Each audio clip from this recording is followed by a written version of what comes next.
So, good morning, friends. Welcome back to Saturday Club of Baroda meeting. And today we have a very eminent physician, Dr. Rumin Shah, with us. He is very well known to this group. He is a consultant physician practicing in Baroda for more than 3-4 decades now. His areas of interest are hypertension, dyslipidemia, non-interventional cardiology, etc. He's a very popular speaker at national conferences also. And other aspects of he's a multifaceted personality. And other aspect that he's an avid reader also. And he had reviewed few books in Saturday Club of Baroda. And he's a marathon runner. So with this brief introduction, I request Dr. Rumin Shah to tell us about recent advances in hypertension. Dr. Rumin delivered a talk on the same subject couple of years back. So it will be of lot of interest to know what has happened in last couple of years now. So over to you, Dr. Rumin. Thanks for joining us. Morning, Satish. Good morning, friends. It's a pleasure, honor, privilege to be talking on recent guidelines in hypertension. A lot of things have happened in hypertension of late. Two major guidelines have come in last 1 year. And it's worthwhile to understand and to realize the changes that hypertension management has gone through in last couple of years. So this is how I'm going to discuss the topic. The flow is likely from hypertension prevention and control to the guidelines and few areas which might be sort of revolutionizing the management of hypertension. So hypertension still remains a major global health problem, and it is prevalent. The prevalence is almost 1 in 3 adults from age 30 to 80 all over the world, and number of adults with hypertension has doubled over past 30 years. I think it is now going to be prevalent even in youngsters. You see a lot of youngsters getting this problem. It is a leading risk factor for cardiovascular diseases, and the risk that hypertension causes or the propensity to further deterioration is far more than that caused by obesity, dyslipidemia, smoking, and diabetes. So it's a major game changer as far as health is concerned. And beyond its detrimental health effects, hypertension and hypertension-related complications are chronic conditions which require lifelong treatment, one, and there is a substantial economic cost to the healthcare system, to the patient, and so on. And therefore, it's worthwhile to review hypertension with a special perspective of the new guidelines. Now, why do we need new guidelines? Because this would spread the knowledge about prevalence and investigations and management of hypertension. That by there is going to be reduction in general population as far as hypertension is concerned. The percentage of patients controlled as far as hypertension is concerned is abysmally low. Even in an advanced country like United States, the number of patients who are very well controlled as far as hypertension is concerned, is roughly 20%. In a country like India, that goes to 12%. So of 100 patients of hypertension, only 20 are well controlled in USA, and roughly 10 to 12 are well controlled in India. So also is in China, Southeast Asia, and so on. The prevalence of hypertension is rising. The control is not so good. We also need to find out the innovative approach and integrate that into our day-to-day care of hypertension.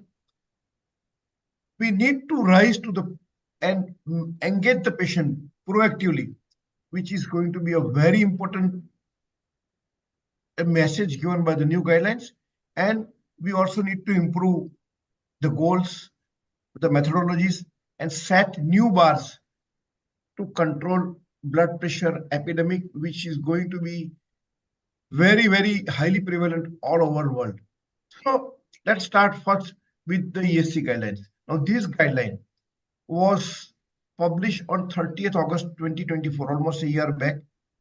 It was released at European Society of Cardiology conference at London, and this was the guideline of management of elevated blood pressure and hypertension. Now, that's something catchy about the headline.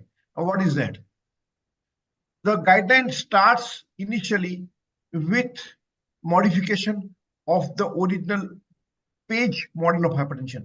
And this Page model of hypertension was in 1914, Dr. Page, Irvine Page, told that hypertension is because of various mosaics, the chemical, volume, elasticity, neural, and so on. And these are various reasons why somebody would get hypertension. So hypertension is not unicentric. It is not just one gene or one deficiency. It's a mosaic which leads to hypertension. And then there was modification of that mosaic model by addition of few other factors like genetic, neural, endocrine, hormonal, and adaptive models. Further modification of that model came, and then vascular endothelial dysfunction, redox signaling, sodium intake, renal involvement were included as a part of mosaic theory of hypertension. The latest and one endorsed by European Society of Cardiology is one which also gives a lot of importance to ambient air pollution, noise pollution as a causative factor of hypertension. So it is believed now that urban planning and design leading to increase in pollution, increase in issues related to environment, air and noise pollution, adverse temperature, social stress, chemical exposure itself leads to endothelial dysfunction, inflammation, and activation of CNS pathway and activation of various chemokines and hypothalamus pituitary activity leading to blood pressure. So now environment pollution again is considered as one of the mosaics or one of the parts of hypertension, and therefore the ESC guidelines clearly said that besides genetic factors, behavioral factors, environmental factors, and socioeconomic factors are responsible for genesis of hypertension.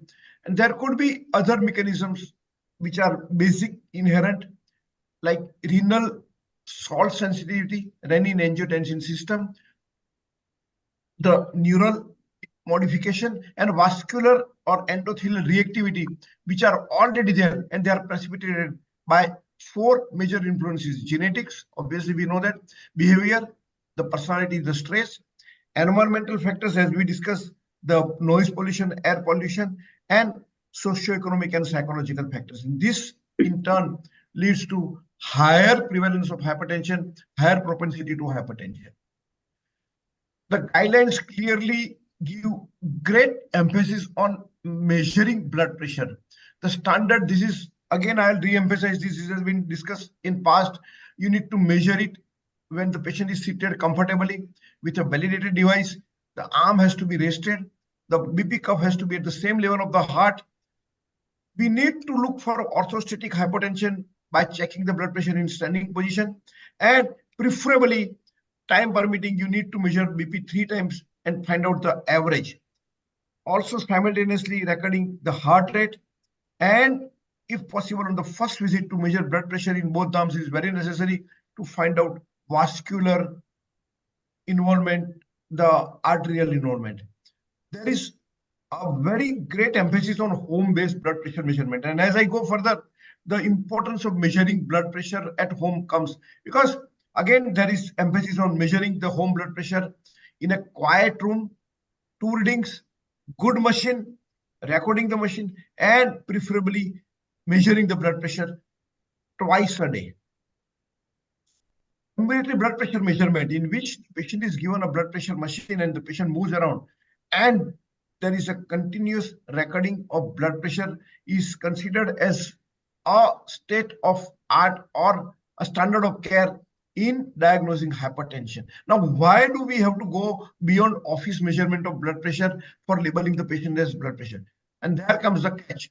The new blood pressure classification that they have given is obviously, there is absolutely no mention of normal blood pressure.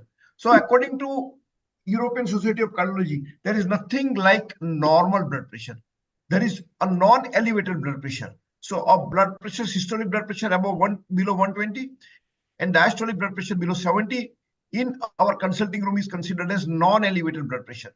When the blood pressure systolic is between 120 and 140 or diastolic blood pressure between 70 and 90, in a clinic, it is considered as elevated blood pressure. When the patient comes with a blood pressure of 140 and 90 in office, or if the home blood pressure is above 135 and 85, it is considered as a clear-cut hypertension. So the terminology of normal blood pressure has completely gone. So either you have blood pressure, you have elevated blood pressure, or non-elevated blood pressure. And this has connotation as I discussed in the future slides. So hypertension is something in which your office blood pressure is above 140/90, home blood pressure is above 135/85, daytime ambulatory blood pressure is 135/85, and 24-hour ambulatory blood pressure is 130/80. Now, then there is a measurement of or importance of end organ or target organ damage, and therefore it is mandatory to look at eGFR and albumin creatinine ratio to find out whether there is an involvement of kidney, to do blood tests like ECG, echo, and cardiac biomarkers to find out the status of heart in a patient of hypertension. And then you need to look at arteries, the carotid intima media thickness, pulsio, cardiac CT, etc. And these are not indicated in all the patients, but to find out the status of arteries. And these are tests which are recommended by European Society of Cardiology in almost all patients of hypertension. Looking at the financial status of the patient, we need to push as much as we can. Now, what is so different in this guideline? Number one, the terminology arterial hypertension is replaced by elevated blood pressure and just hypertension, because arterial hypertension can occur in pulmonary artery also. You could have pulmonary artery hypertension, and that could be another misnomer, and therefore the guidelines recommend only hypertension.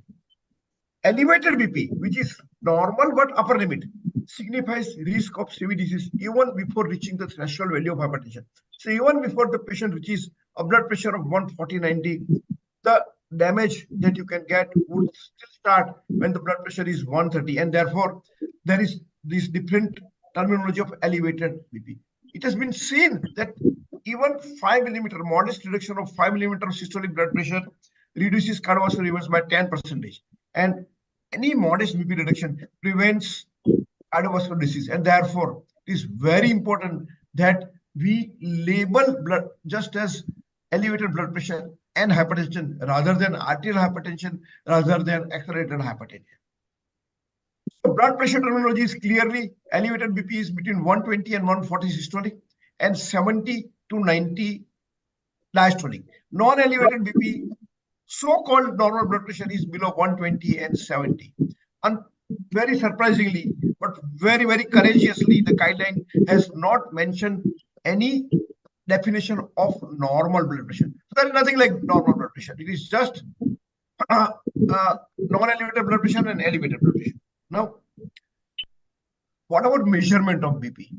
most guidelines, and more so European Society of Cardiology guideline, believes that oscillatory BP measurement, that is one which we usually do with either aneroid machine or even with a digital machine, is a better tool to measure blood pressure.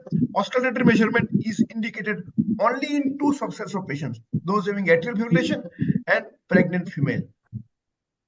There is a great emphasis on home blood pressure measurement, and there is equally good emphasis given on ambulatory blood pressure measurement. So the onus of proving the patient or labeling the patient as hypertensive goes away from clinic to home, because the home blood pressure measurement is reliable one, and in office again it is difficult to tackle load of so many patients all over the world, and therefore any automated device which measures blood pressure is considered as a gold standard for diagnostic hypertension. Now there are these guidelines, and the American College of Cardiology and American Heart Association guidelines have very strongly recommended that when a patient is above having a blood pressure above 140/90, is an adult above the age of 40, it is worthwhile to look at primary aldosteronism, because that is one disease which has been missed so much, and it is very widely prevalent to the tune of 10% in hypertensive patients, and we tend to miss this diagnosis, and therefore it is worthwhile looking for primary aldosteronism. So much is also the emphasis given to renovascular hypertension, because renovascular hypertension again is something which is not given importance or is overlooked in large number of patients. Needless to say that obstructive sleep apnea is going to be a very important diagnostic modality. So polysomnography to exclude obstructive sleep apnea would be mandatory in a large number of patients in whom we see either resistant blood pressure or difficult to treat hypertension. And therefore, three diseases the guidelines recommend: obstructive sleep apnea, primary aldosteronism, and renovascular hypertension are important to be excluded in patients of hypertension. Now, there is an emphasis on lifestyle modification. We have been discussing this, but this is the first time that there is a mention of increased potassium intake as a first lifestyle modification. So we have been emphasizing a lot of patients on cutting down salt, mithu band karo, mithu band karo. The guidelines go beyond that and say that you need to increase potassium intake. Potassium intake as in fruit, as in a lot of liquids, increase physical activity, weight management, smoking, etc. are standard lifestyle modification. But this is the first ever recommendation of increase in potassium intake for controlling blood pressure via lifestyle modification.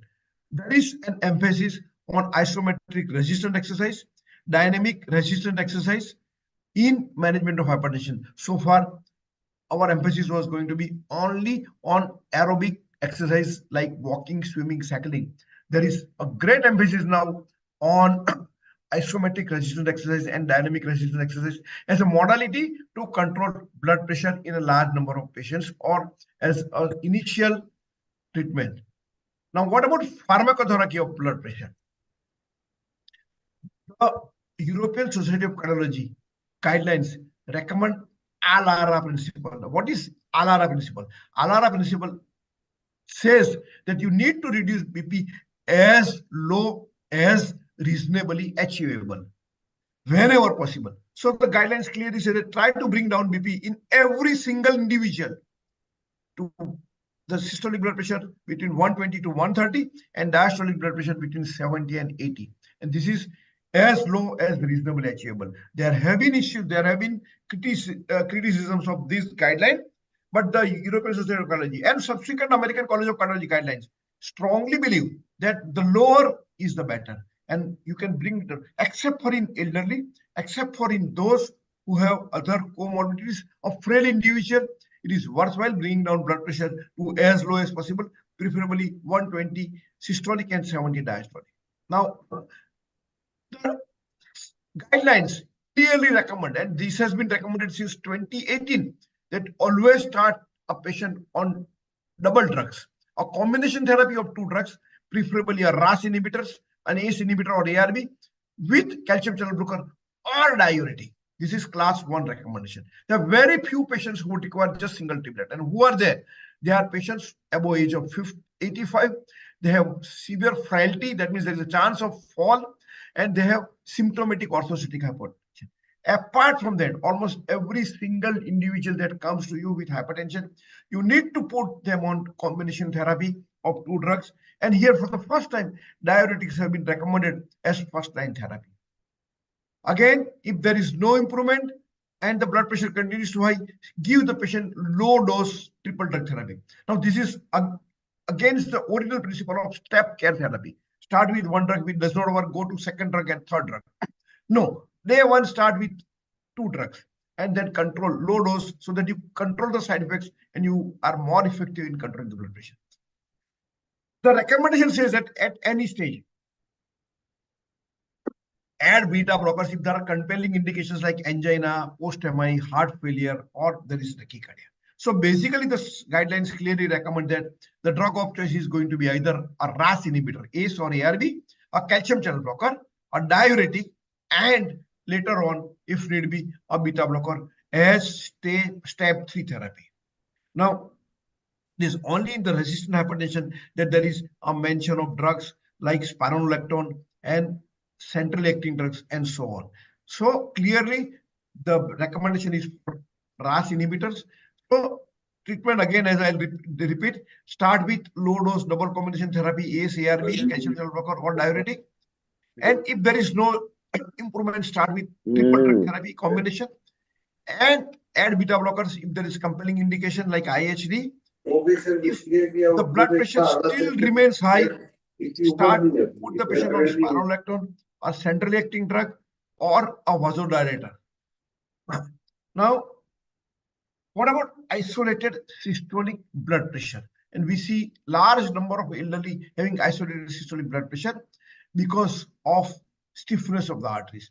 And systolic blood pressure, again, has been labeled as anything above 120 to 139 as elevated blood pressure and 140 as systolic hypertension. And the target of systolic blood pressure in every single individual is below 120 if the patient can tolerate, but if not 120, at least 120 to 130. And again, the message is target systolic blood pressure as low as reasonably achievable, ALARA principle. And just look for symptomatic orthostatic hypotension. We all know various groups of drugs that we have, the combinations that we see, and therefore there is a recommendation that you combine angiotensin receptor blocker, calcium antagonist, and or ACE inhibitor as management of hypertension. Pharmacotherapy says, the guidelines say that start at hypertensive therapy in all adults having blood pressure above 130.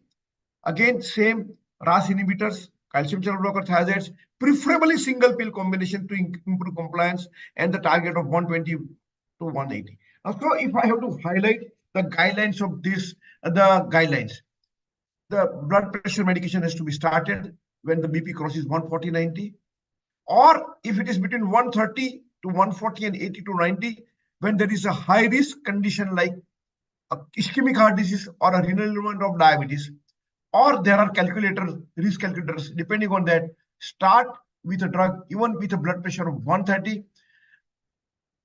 ACE inhibitor, CCB, diuretics, single pill combinations, again, which is going to be the hallmark of recommendation of this, and with a BP target of 121 to 129, 70 to 79. It is only in resistant hypertension that you need to put spironolactone and alpha blocker or centrally acting drugs like clonidine, moxinidine, and alpha blocker like prazosin. And pregnancy is a different ballgame. We will not discuss that. This in turn summarizes the guidelines of ESC, clearly mentioning the very, very strong BP goal or very robust BP goal of 120 and 70 in all patients if possible. Now, thereafter came American guidelines. American guidelines were released on 30th August this year, 2025. Here, they are little liberal and they have labeled blood pressure. I'm sorry about that. They have labeled blood pressure as elevated between 120 to 130 and normal below 120 and 80. And then there is a staging of blood pressure, which has not been staged in European guidelines. So these are American guidelines. As I told you, these were, give me a minute. So these guidelines, so sorry for that. So these are American guidelines, which were published in August. And again, there is a strong recommendation of lifestyle intervention in American guidelines. Depending on risk, if the risk is low, the patient is recommended lifestyle modification like salt restriction and so on. Now, American guidelines say that hypertension is the most prevalent and modifiable factor for development of cardiovascular disease, including ischemic heart disease, heart failure, fibrillation, etc. And the overarching blood pressure measurement and target below 130 by 80 is going to be extremely important for all patients diagnosed to have hypertension. The American College of Cardiology guidelines say that you should involve others. We physicians take a lot of burden, the clinicians take a lot of burden in managing blood pressure. In American College of Cardiology guidelines, there is an emphasis on community participation, the participation of team-based care like nurses, the healthcare professionals, the pharmacists, and sometimes even social worker, because the guidelines clearly see that the control of blood pressure is not so well despite recommendations, despite good drugs, because the knowledge and the facilities are not adequate, and therefore a team approach is very, very important. In American College of Cardiology, for the first time, Americans have come out with a recommendation that a single pill, fixed dose combination is preferred over 2 separate pills to improve adherence and reduce time to achieve blood pressure control. Americans so far never believed in very strong combination therapy, and now there is going back that yes, we should continue and start with a blood pressure combination pill. So the synopsis of American College of Cardiology guidelines clearly says that measurement of blood pressure at home is any day more important, and it is better than ambulatory BP, which again is better than office BP. So the tendency to label a patient as blood pressure patient just after measuring blood pressure in an office is not good enough. You need to go for home blood pressure measurement or ambulatory blood pressure measurement. 140/90 is the label beyond above which you label the patient as hypertensive. And when the patient's blood pressure is between 138 to 140 and 80 to 90, existing comorbidity like diabetes, cholesterol, or kidney disease, start the treatment. Automated oscillometry with digital machines is the recommendation of American College of Cardiology. Oscillatory method, because of time, because of resource, is ideally not to be resorted to, because that is not going to be helpful to patients. And the BP goal that we need to bring down is below 130 or below 120. There is a calculator that they have recommended, Prevent calculator, which will help us in labeling the patient, whether the patient should start blood pressure medication or not. So there is a strong emphasis on pregnancy hypertension in American College of Cardiology guidelines, and there is a recommendation of low dose aspirin. Besides 2 standard drugs like labetalol, extended release nifedipine, and need to urgently control blood pressure in patients, female patients, or in pregnancy and hypertension. There is recommendation that no atenolol or RAS inhibitor should be used in management of hypertension. Now, very importantly, they have included an equation or risk stratification, which is known as prevent risk equation. Now, here you need to put various parameters like age, cholesterol, the systolic blood pressure, BMI, EGFR, and current smoking, antihypertensive medication, lipid lowering medication, urinary albumin creatine ratio, A1C. And depending on this, the calculator will find out your risk for developing vascular disease. Very important thing that they have now included is zip code for estimating social deprivation index. So in USA, because the social deprivation again leads to a higher prevalence and poor control of hypertension, there is an additional mention of this. So after calculating this, we need to put the patient on antihypertensive medication. So these are various things which have been mentioned in, and these are available online. It may not be practical or useful in India. We need to go for an Indian risk calculator. Till then, I think this is worthwhile to find out whether how much is the patient's risk for blood pressure. Now, if you look at the changing goalpost, almost all past guidelines were hovering and recommending that we should cut down the blood pressure to 120, 130. But now there is a clear-cut recommendation. And if you see through timeline, if you go back, the first JNC guideline, which came maybe 50 years back, labeled a blood patient to have blood pressure only if the diastolic blood pressure went above 105. So 105 was the cutoff diastolic blood pressure in patients of hypertension long back. Then it remained so till almost 40 years back, when 90 diastolic was considered as a safe blood pressure. And now from 2018, even 90 diastolic is considered as high, and our goal is to bring it down to 80. So over a period of time, as we see, there is a lowering of threshold for diagnosing diastolic blood pressure.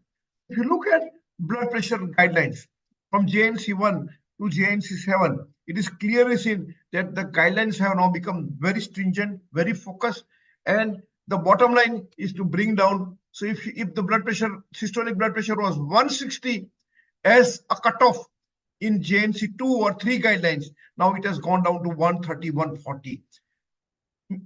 Clearly going with the dictum that lower is the better, and as much as you can bring down, we should bring down. And again, we should be very, very vigilant in observing the patient. There are 2 guidelines which have come up, and these are guidelines related to nocturnal blood pressure. This is a European guideline, and now there is a major emphasis on blood pressure at night, which is almost a neglected blood pressure, because how would you monitor nocturnal blood pressure? And these European guidelines have labeled patients into deeper and non-deeper. Deeper are patients who have blood pressure dipping. Non-deeper are patients who would have no dipping in blood pressure. Now, if the patients, normally we expect the blood pressure to go down during night. There are people who would have almost 20% reduction in blood pressure at night. There are patients who would have 0% reduction, and that is going to be very, very important in deciding the complications of hypertension. So the hypertension patient classification now, on the basis of blood pressure measured at night, is patient is diagnosed as deeper with nocturnal normotension. That means the patient has blood pressure at, this is a normal patient who has normal physiological dipping. Patients who are dipping, but only the blood pressure is seen at night. There are patients who have nocturnal hypertension, and there is non-dipping, and there are non-dipper with nocturnal hypertension, normotension. Now, this is very important, because blood pressure reduction at night, over reduction at night, or rise at night is going to be a very important parameter. And it is believed that blood pressure at night leads to higher organ damage, heart, kidneys, blood, and could be leading to a high incidence of strokes and early morning acute coronary syndrome. And therefore, elevated nighttime BP is a strong predictor of cardiovascular events, showing a higher risk of mortality in patients with simply elevated nocturnal BP.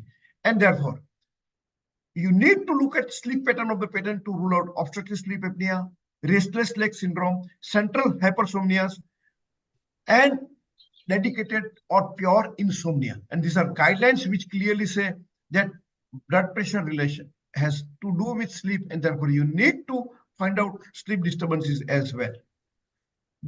How do you manage this? There was a previous recommendation that you give nighttime dose of the blood pressure medication. So if you take a blood pressure medication at night, it will control the nighttime BP. But there is a little pharmacological rationale.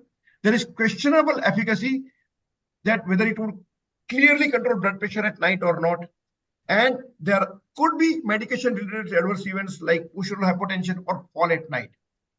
And therefore, there is a clear-cut recommendation that although nocturnal hypertension is an important entity to be addressed religiously, make sure that you don't have to push the patient to take blood pressure medication at night. The blood pressure medication can be taken any time of the day the patient is comfortable with. Now, these are European guidelines, and then there were Asian guidelines on management of nocturnal hypertension. And again, it is believed, the definition is that nocturnal hypertension is an elevation of BP during sleep at night. So anything above 120/70 after the patient sleeps is considered as a nocturnal hypertension. And a nocturnal hypertension is a known isolated nocturnal hypertension, is an established entity when the blood pressure during daytime is below 135/85, but at the night the blood pressure goes above 120/70. So isolated nocturnal hypertension remains an entity more so in Asia. In Asia, in Chinese, Japanese population and Korean population, there is a high prevalence of nocturnal hypertension to the tune of 49 to 62%. And therefore, it is clearly believed that in Asia, the prevalence of nocturnal hypertension is high because of high salt intake and high salt sensitivity. And once you need to detect it, number one, diagnose it, treat it, so that you can offer better quality of life. The recommendations of Asian guidelines are that mean nighttime blood pressure should be controlled to a level below 120/70. Besides lifestyle modification, long-acting BP lowering agents which have a profile of 24 hours, like for example, a long-acting calcium channel blocker, a long-acting ARB should be given preference in managing such patients. And innovative drugs like Elisartan and angiotensin receptor nebulization inhibitor, that is ARNI, which we have been using in management of congestive heart failure, is going to be a good treatment in such patients. CPAP would be an option if the blood pressure remains high at night and there is a presence of documented sleep apnea. Another important thing which is now given is BP variability. Just like you measure your blood sugar with CGMS or 3 times a day, there is now importance of blood pressure variability also. We know the blood pressure varies from beat to beat. Orthostatic blood pressure in the same visit, diurnal variation, morning, evening, night, day-to-day variation, visit-to-visit variation, seasonal variation, and yearly variation.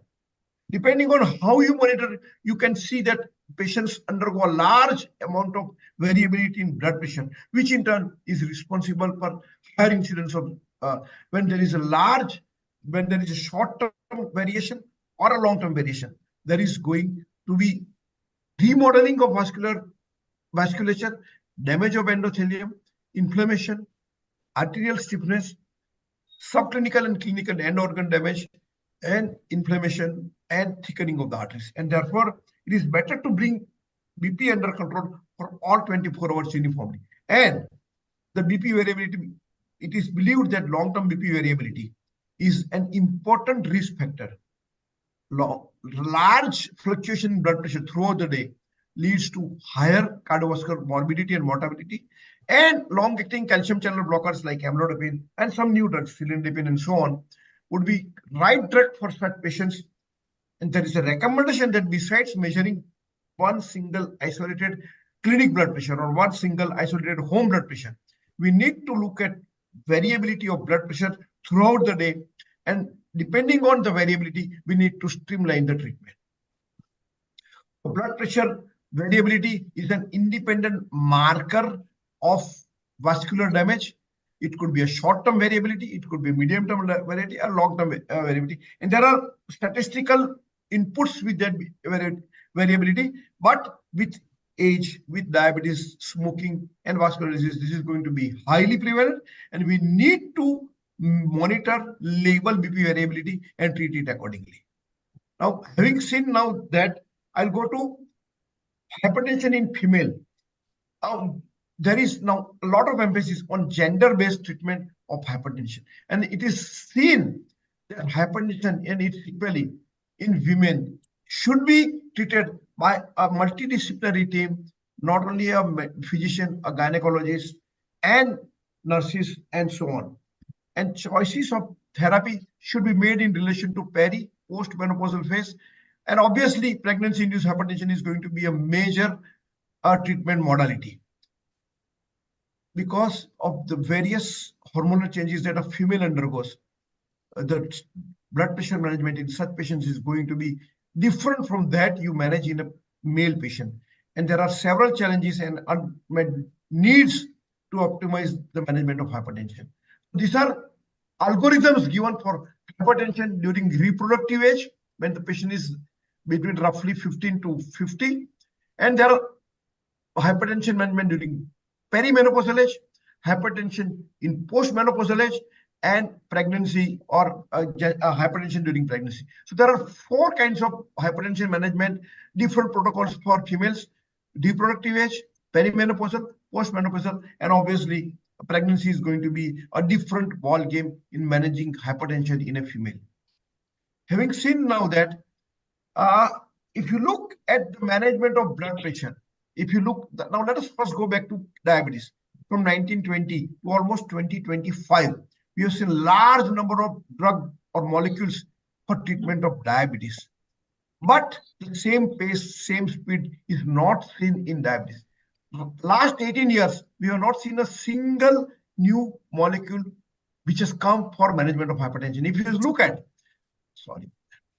right from 2020, there has 2007, there has not been a single new drug approved for hypertension, showing that there is a remarkable jump in newer drugs in diabetes, but not so much in management of hypertension for various reasons. Now, fortunately, we are going to have a lot of new drugs. We have already valsartan, sacubitril.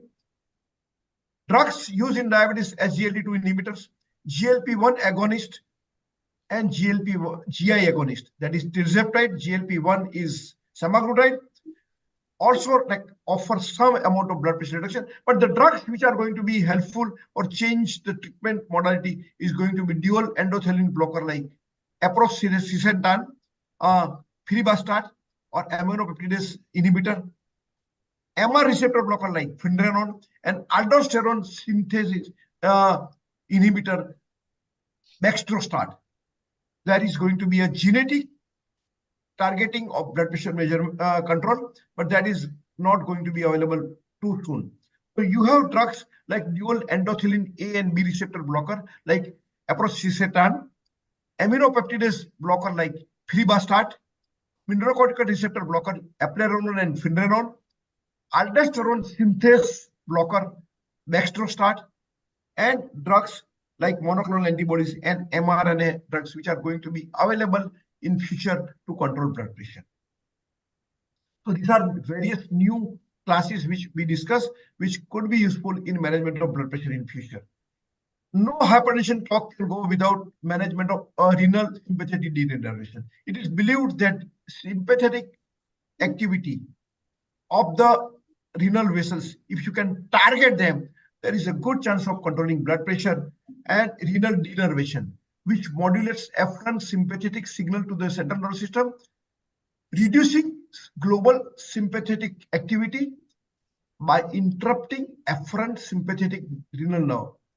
Renal denervation decreases the release of renin, reduces nephrolysin activity, lowers renal tubular sodium reabsorption, and therefore by modulating afferent and efferent receptors or nerve fibers, renal sympathetic denervation is a modality to treat hypertension. In various studies, it has been shown that at the end of almost 6 months, the blood pressure reduction may be as high as 19 millimeter systolic blood pressure in large number of patients who are treated with sympathetic denervation. The lowest blood pressure lowering was around 4 millimeter.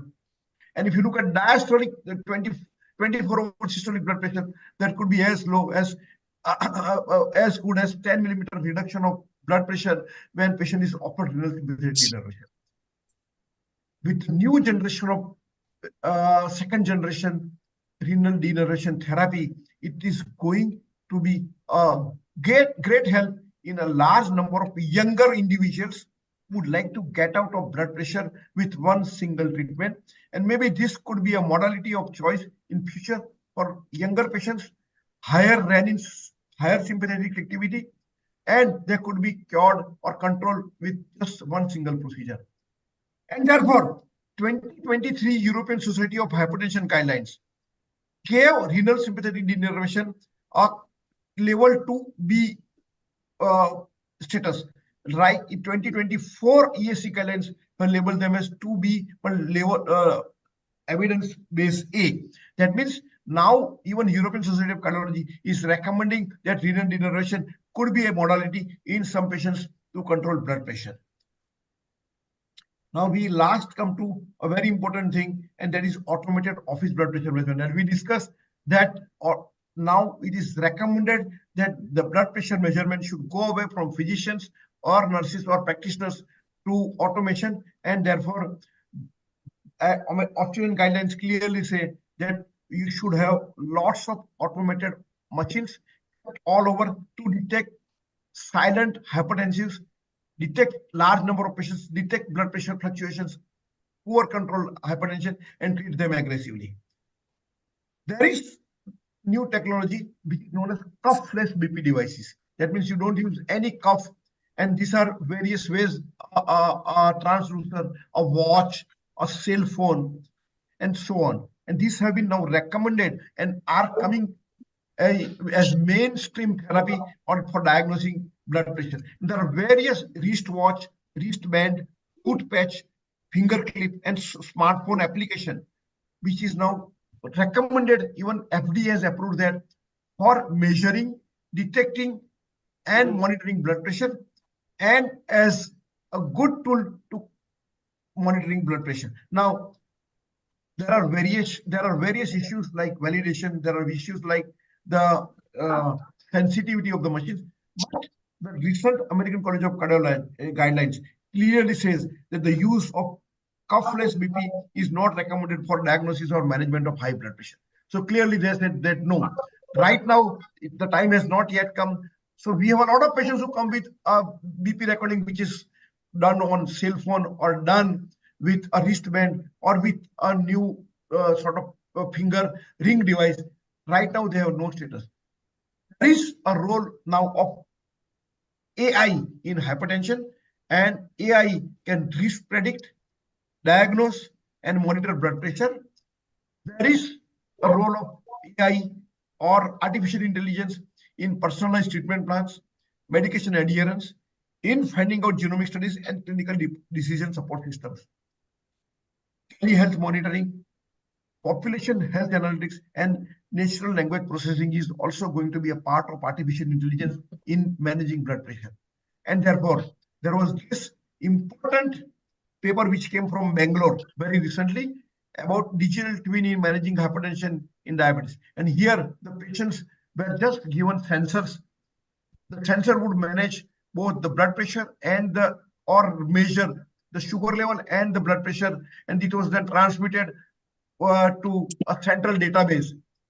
The trial clearly showed that at the end of trial period, lot of patients were very happy when they were put on this digital device to monitor both blood pressure and diabetes.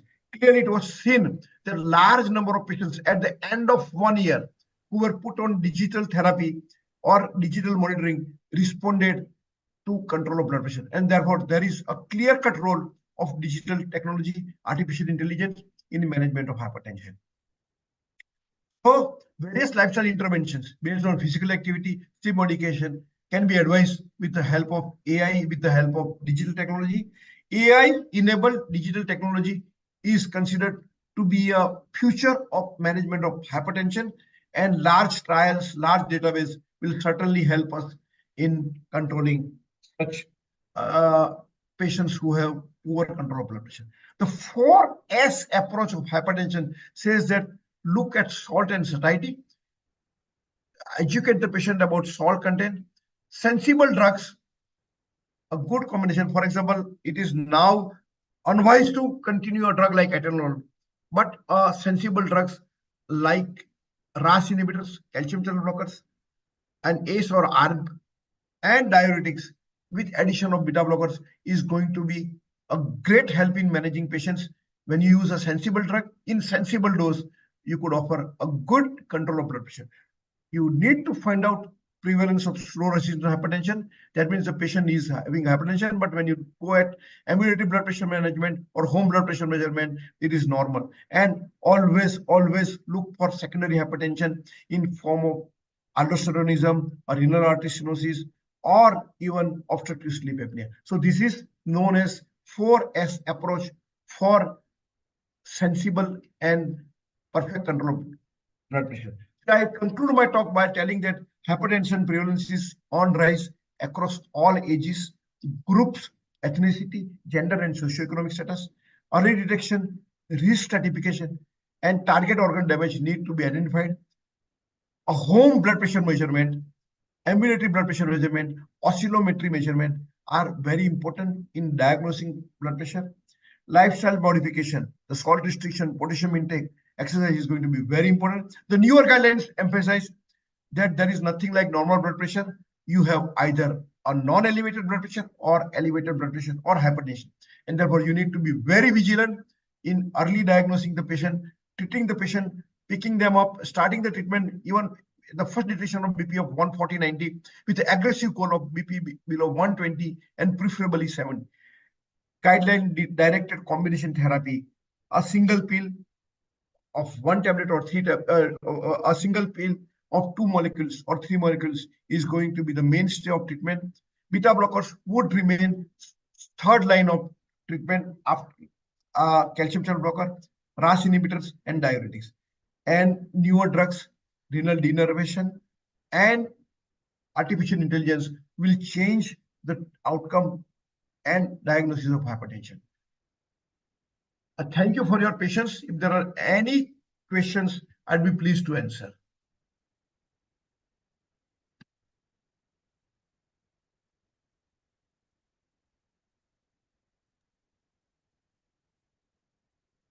Any questions, I'll be pleased to answer.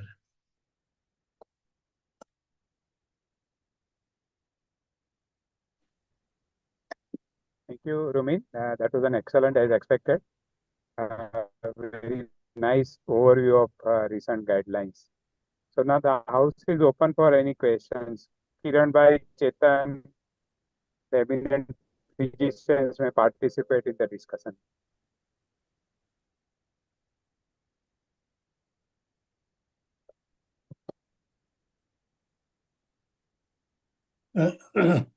Rumin Bhai, you recommended increase in potassium. Absolutely. How do you advise your patient to do it, except eating more bananas and fruits? Absolutely. There is nothing more that we can offer but taking banana, fruits, citrus fruits is a rich source of potassium, and that is the only way we can recommend high intake of potassium. There are no other artificial potassium is not recommended, or the medication, potassium medication is not recommended. Just the artificial, either fruit juices or so on. I completely agree. There is nothing beyond banana and citrus fruit juices. One more question was that in home blood pressure measurement, how often it should be measured at home? Morning, afternoon, evening? So the recommendation is that you should measure it at least twice a day. One in the morning, one in the evening. Just give me 1 minute. I'll just give me 1 minute. I'll show you the recommendation also. So 1 second. The standard recommendation. One last. Oh, I'm sorry.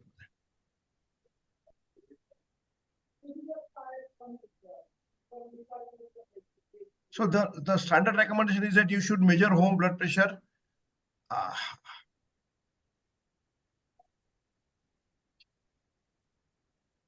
So measure at the blood pressure should ideally be measured. This is the office blood pressure measurement. Home blood pressure should be measured at least twice a day, morning and evening, for at least 3 and ideally 7 days. Obtain readings twice a day. These are the European Society of Cardiology guidelines, but I think they are valid more also in India. Obtain readings twice a day, morning and evening, for at least 3 and ideally 7 days. Right. Okay. The only problem that we face in home blood pressure measurement is that quite a number of machines show very wrong reading. So I make it a point whenever a patient, I ask the patient to monitor home blood pressure. I request them to bring the BP machine that they use at home, measure it, I keep it with me and try to calibrate it by sort of matching it with the machines that I use, either Mercury or the Aneroid, and then tell them that the machine that you use shows an error of maybe 6 or 10 or so on. And that is how we go ahead. So calibration of the home BP machine is very, very important in India. Yeah. Just one remark. Yes. The physicians normally blame that they do not optimize the blood pressure. The blood pressure still remains high. But Okay. the majority of the times, the problem is that there is so much of variability of the blood pressure. There is always a fear whether what we are recording in the office right now is Absolutely. really high or it Absolutely. is just a white coat hypertension. Absolutely. And that is Absolutely. why we do not really increase the dose of antihypertensives. Agreed. But Agreed. I completely agree. So just relying on office blood pressure to label or to diagnose or to up titrate or down titrate the drug is not considered now a standard of care. Additional either home blood pressure recording or ambulatory blood pressure recording whenever possible is going to be a decisive factor in titration of the blood pressure medication. right. Normally, what I do is that I ask them to bring their home BP instrument Agreed. in the office Agreed. and counter check it with my instrument. If Absolutely. they're almost matching, Absolutely. so because it's very difficult to ask them to get their instrument validated every now and then. Absolutely. Absolutely. Completely agree. That is what I do. I completely agree. Once patients are on antihypertensive, how often they should check blood pressure at home? Ideally, the patient should check. After they are on the drugs. Oh, initial phase of treatment, I would recommend it at least daily if there is a good source. In elderly, again, daily, so that we prevent fall or reduction in sort of orthostatic hypotension. But once the patient is well controlled, streamlined with, let's say, 20 milligram of telmisartan or 5 milligram of amlodipine, even once a week blood pressure measurement is good enough. Should not be a problem. Whenever I listen to these guidelines, one thought comes to my mind that all these guidelines with different European society and American society, they are doing a little bit of disservice, giving so much of confusion in the number of the blood pressure, the different nomenclature. Why can't they sit together and decide one for all so that it becomes little easy for a general practitioner to decide which is hypertension, which is high blood pressure. Now they come out with it. There is nothing like normal blood pressure. Absolutely, absolutely, absolutely. If you start telling patient there is nothing like normal blood pressure, they will probably look for some other doctor. No, even in European Heart Journal and European Society, there have been critics who have labeled that this is too vague and that you need to put a label as to what is normal blood pressure. And this has been raised at various sort of conferences also. But I don't think there has yet been an answer. I completely agree. There has to be a level of normal blood pressure. Yeah. And the nomenclature, is there any logic in changing this nomenclature? It is mainly there were mainly, stages. Now Europeans, the Americans still continue with the stages. Europeans have done away with the staging. So, and every time there's a blood pressure reading 120, 135 and all that. So one has to keep a chart of all these guidelines, then only he'll be able to. But I think is there any logic behind all this? No, I don't think so. It is because just we have to understand. It is guidelines are guidelines. Whatever is possible, we have to understand. If you say you're British people, they will tell EKG. And if you say English people, they will say ECG. So ultimately, we are supposed to understand exactly. Correct. Don't rely on their subjects. It is the guideline. It's just to show their egos or superiority every time. It is like that. The logic and common sense should prevail, I think. Right. Unfortunately, the Indian guidelines, we don't have robust Indian guidelines, one. And two, most of the Indian guidelines are copy, cut, paste guidelines. You know, they're copied from 3-4 issues and they're cut. There is no sort of, there are only two guys that I can call up. Rajiv Gupta from Jaipur, who has been studying hypertension for the last 25 years. In his papers of Jaipur hypertension cohort are accepted all over the world, and he's considered to be a top-notch authority of hypertension in India. But how many Rajiv Guptas do you see in India? No, not many. So most of us read this, copy, cut and paste. So that is why Indian guidelines still don't have robust recommendations, and therefore we do go back to these guidelines. And I agree with you that European Society of Cardiology may be overselling the product of hypertension, but they clearly say that control, and try to bring as low as possible. That is the bottom line. Whether you go for 120 or 130, but maintain a very low blood pressure. That is their message. Lower the better, lower the better.